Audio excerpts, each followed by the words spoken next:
Selanjutnya ke mancanegara, masyarakat Indonesia di Queensland, Australia peringati Hari Kemerdekaan Republik Indonesia ke-72 dengan menggelar upacara penaikan bendera.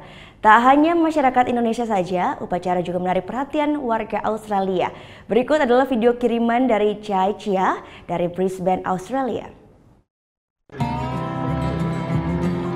Sabtu lalu, masyarakat Indonesia yang berdomisili di Australia memperingati Hari Kemerdekaan Republik Indonesia yang ke-72 dengan menggelar upacara penaikan bendera di City Hall King George Square, Brisbane. Tak hanya diikuti oleh masyarakat Indonesia saja, warga Australia pun antusias mengikuti upacara. Kumandang lagu Indonesia Raya menimbulkan rasa haru dan semangat nasionalisme para peserta upacara yang terdiri dari para pelajar dan pekerja. Wakil Duta Besar Indonesia untuk Australia, M.I. Dery Aman, hadir sebagai pembina upacara.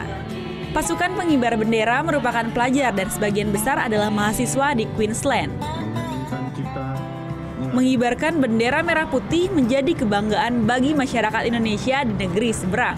Luar biasa, euforianya beda sekali ya diibarin di Indonesia dan di negeri orang, dan sebuah kebanggaan bagi kami bisa mengibarkan bendera merah putih di Brisbane. Upacara peringatan Hari Kemerdekaan rutin digelar setiap tahunnya atas inisiatif masyarakat Indonesia yang berdomisili di Queensland, Australia, serta dukungan penuh dari pihak KBRI di Australia.